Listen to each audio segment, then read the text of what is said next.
নমস্কার বন্ধুরা, বিশাখাস ব্লগের আর একটা ফুড ব্লগ নিয়ে আজকে আমি আবার চলে এসেছি।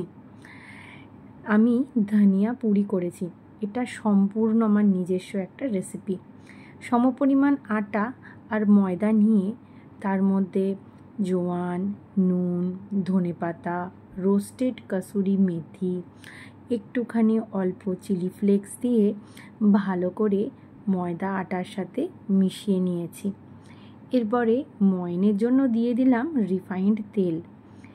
ভালো করে ময়নটাকে আটা ময়দার সাথে মিশিয়ে নিতে হবে, যাতে মুঠো করলে এরকম শক্ত হয়ে যায়।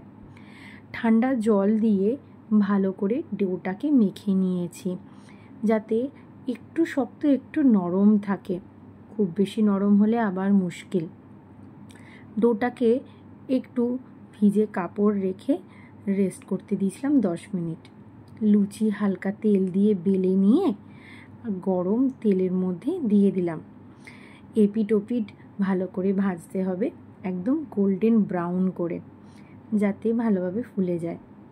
থালার মধ্যে লুচিগুলো সুন্দর করে সাজিয়ে আর লাল আলুর দম দিয়ে পরিবেশন করলাম। চ্যানেলটা অবশ্যই সাবস্ক্রাইব করে নিও। টাটা।